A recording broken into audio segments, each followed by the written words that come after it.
What's up, everybody? Now I know what you're thinking. Today's a greeting card day. It's a Hallmark holiday, and basically it's just the greeting card companies contriving something to force you men to take your wife out to dinner, to buy her chocolates, to get her cards, to buy rose petals and put them down the hallway or whatever it is you're going to do. It's contrived, it's manipulated, it's forced. That's fine. You don't have to do that. And honestly, Valentine's Day is a bit of a struggle for me too, because this time of year I have to do what I call running the gauntlet, which is I have 3 holidays in quick succession right in a row.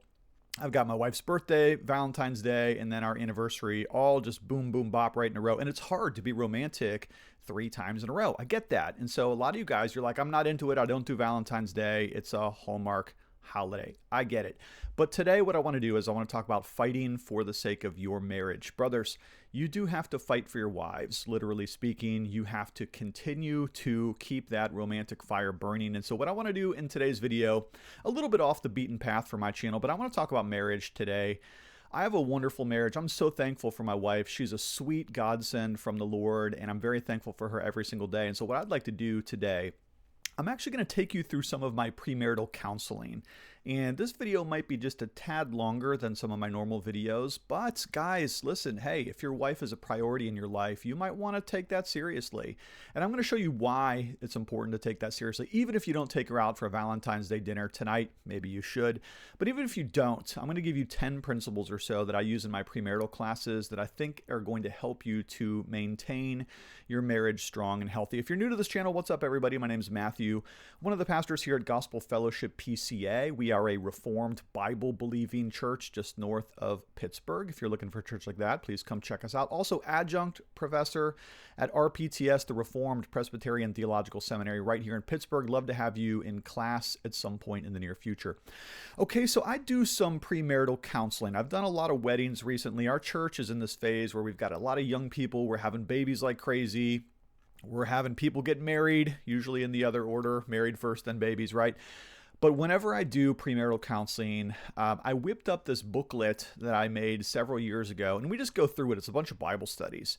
And we look at the creation story. We look at some stuff from Proverbs. We look at some stuff from Song of Solomon. We look at some examples of marriages in the Bible. But then at the end of the little booklet, I've distilled all of the content down to 9 or 10 biblical principles to preserve your marriage. It's that I'd like to go through with you on this particular video on Valentine's Day. So let's start with this. First of all, the first principle, as the father, so the family, as the husband, so the wife. Now, what I mean by that? Well, the husband is going to set the tone for the spiritual health of the family. And that's true.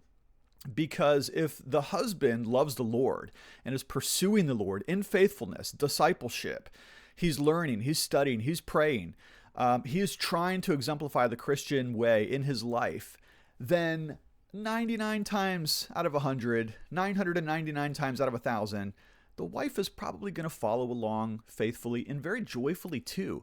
It's very rare that I've actually met couples in which the husband is in love with the Lord, following the Lord, seeking after the Lord in obedience, and the wife doesn't want to. Now, I have met a couple of those rare exceptions to the rule, but most of the time, if the father is pursuing, the children are going to pursue. If the husband is pursuing Christ, the wife is going to pursue. I have seen it the other way a lot, though, where you have a wife that loves the Lord, but the husband isn't following. You have a wife that's committed to church, but the husband isn't doing so. Well, that's because in the creation story, Adam has the duty and responsibility for the garden, and his wife is his helpmeet in the old language. She's the helper to follow, to help him, to be on the same page with him in his service to the Lord. And so most of the time, if the husband's heart is inclined to the things of the Lord, the wife is going to very naturally want to pursue Jesus as well. And same thing too, when dad loves the Lord, kids are going to follow. So that's my first principle. As the father, so the family. As the husband, so the wife.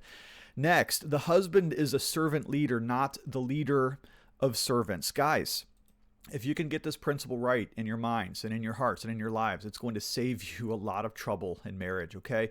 You're not the king. We already have a king. The king is Christ. The king has ultimate authority. Dad, husband, you do have authority in your marriage, no doubt about that. But think of it as a servant leader rather than a leader of servants. And let me just give you a basic example for that. Husband, father, you probably work pretty hard to provide for your family. I trust that you do that. If you don't, maybe there's something wrong with that. Yeah, right? But if you do, you can still serve in any number of ways. For instance, whenever my wife comes home with the groceries, she's the shopper in the family. She's better with finances than I am. She's better with shopping than I am. She comes in the door. Immediately, I pop up off the couch or away from the table if I'm studying, and I help her bring the groceries into the house. Okay, that's just a simple thing that I do to show my wife that I love her. A lot of times, not every night, sometimes I have to run off for meetings, but a lot of times I try to do the dishes, definitely take care of the lawn and all the outside stuff, take care of the cars, no question about that. But I like to think of myself as a servant leader and not necessarily one who's just commanding peasants around in my authority in the household. So that's going to save you a lot of trouble in marriage. Third, and this is a big one, this is a theological one. Marriage is actually a covenant. It's not a contract. Okay, what's the difference between a covenant and a contract? Well, a contract is like you both have your ends of the bargain. If one of you fails, the other can get out of its binding requirements. So you got a cell phone, right? You got a contract for your phone. You stop paying for that cell phone, guess what? They stop providing for your cell phone. And marriage is not a contract, and a lot of people think it is.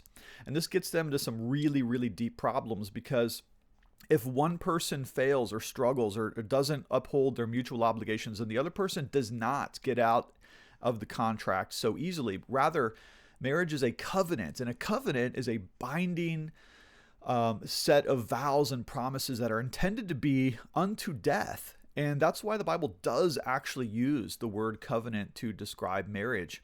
Just as the Lord God has covenant with his people, and we are bound in obligation to love, serve, and honor the Lord, so also a marriage is covenantally structured, not contractually structured. I think if most people understood that, they would probably be able to avoid divorce in most occasions, because a lot of divorces, at least the ones that I've encountered and people in the church or people that I know, are because they've made contractual claims that the other person has failed and therefore they're somehow exempted from their mutual obligations. Nope, it's covenantal, it's lifelong, and that leads me to next, what I call the reconciliation formula.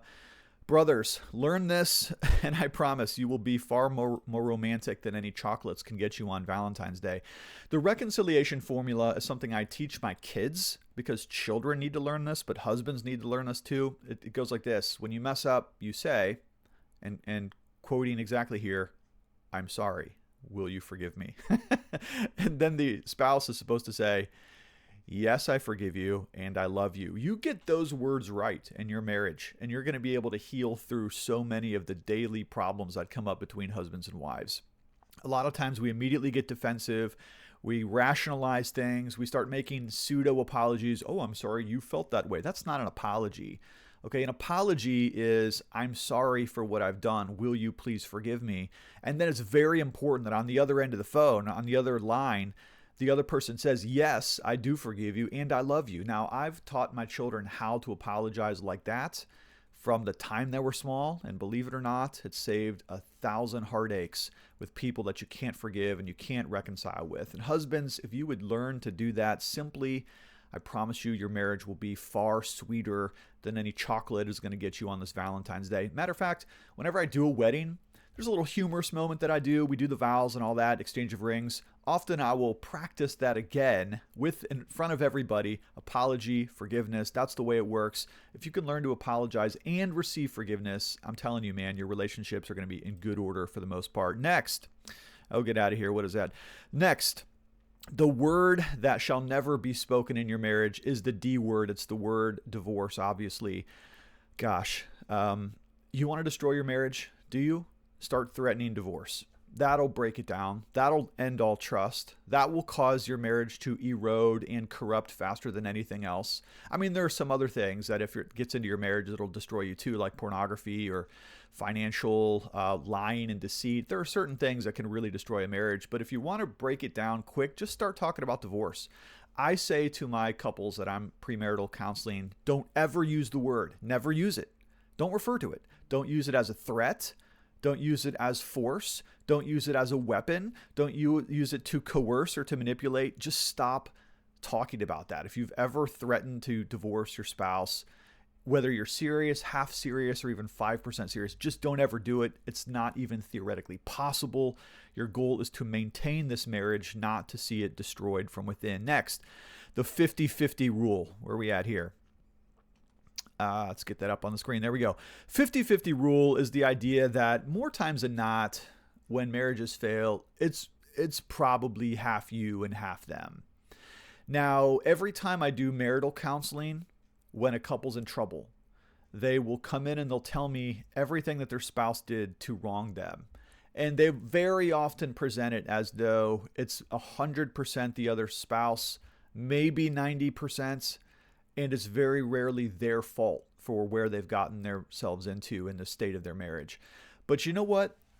Yes, there are some times that I have counseled some marriages in which it seems as though one person is primarily at fault, as for instance in adultery cases. But that's not usually the way, man. Usually the way is that it's half you and it's half them. And both of you have developed some really unfortunate, possibly even nasty habits of the way you talk to each other, in the ways that you relate to each other, in your ability to forgive and inability to forgive, in your harboring of grudges and resentments, and your terrible forms of communication that you've developed over the years. Usually it's half you and half them. Most of the time that is the way. But thankfully, there is some help for that. And that's the next principle that I want to share with you right here, called the triangle principle. Now, the triangle principle is the idea that if you can imagine, here's you, here's your spouse, and here's Christ up here at the top, right? If you're pursuing Christ and they're pursuing Christ, then by definition, you are coming closer to each other in terms of your intimacy, right? Even if you're pursuing Christ and they're sluggish, maybe you're growing faster, they're growing slower, you're still growing closer to each other by definition, as long as you are both pursuing Christ. And this is the beautiful thing about Christian marriages. This is why Christian marriages have something different, distinct, and more beautiful than unbelieving marriages have. That's why they're lacking something. They're lacking a power not only to save, but a power to reconcile, to heal, and to sanctify. And so I would just stress this, especially to the brothers, again, who are listening to this. You be pursuing Christ in your personal life. And even if your wife is growing slower than you spiritually, sometimes it's the other way. But even if the other person is growing slower than you spiritually, you will, by definition, be growing closer to each other. You pursue Jesus no matter what else is happening in your marriage. And then next, you have to draw close to the fire. Now, that's just kind of a metaphor for the ordinary means of grace, the life of the church, the health of the local body of believing Christians. You need to draw close to the fire. You've got to be in church. You've got to have a good relationship with your pastor, especially your elders. You've got to have a good relationship with those that are near you in close proximity, study groups, fellowship groups, prayer partners, whatever it is. You have to be in worship in the life of the church because, listen, I've seen this so many times. It's just a rule. Whenever I see Christian couples begin to move away from the vibrant life of the local Bible-believing church and they begin to isolate themselves, I'm telling you, that's when relationships begin to break down and things get fuzzy and things get weak and things start to get corroded. Get yourself in the life of the church. You're going to have accountability. You're going to have people to help you. You're going to have older, wiser people that have been through the same stuff that you're going through, and they're going to help you through it. Listen, you think, really, you're the only person that's ever struggled with this in your marriage? No way, man. Some of those older, gray, wrinkled up couples, they've been through the same stuff 30 years ago, and they can help you through it, but you've got to stay close to the fire. You know the illustration that if you take logs out of the fire, they stop burning, right? Well, the same thing is true with marriages, and the same thing is true in your relationship with the Lord. Stay close to those people that love the Lord, and that will naturally help your relationship to stay in a high combustion mode. And then finally, this is my last principle that I share with my premarital counseling couples. The second law of thermodynamics is the idea that the universe typically tends towards decay, and it doesn't naturally build things up, right? So you take anything, any energy, like a fire, for instance, its tendency is to burn out. If you take a car and set it in a field over many years, it's going to rust and fall apart. But the opposite is not true. Cars don't spontaneously form in the middle of random fields, okay? Take the pyramids of Egypt. Over 100 years, 1,000 years, couple thousand years, they fall apart due to failure to maintain, but they don't just build up spontaneously. Pyramids just don't pop into existence out of nowhere, right? Actually, we don't know how the pyramids are made. Bad example, perhaps, but you get the idea that a strong marriage just doesn't happen spontaneously and by accident. Strong marriages are intentionally maintained. And brothers, that is why, even on Hallmark days and greeting card days, even if it's not February 14th or whatever it is, maybe you can't hit the anniversary on the nose because you're working that day or whatever it is, you do have to intentionally maintain your marriage with your wife. You have to pursue her in romantic ways, win her heart, and then keep her heart by continuing to pursue her for the rest of your life. That's your job. You do with these things, and I can virtually promise you that nothing is going to come between you and the Lord and you and your wife. All right, that's it for today. Thank you so much for checking into this video. I hope it was helpful to some degree. I do love you lots. We'll talk to you later.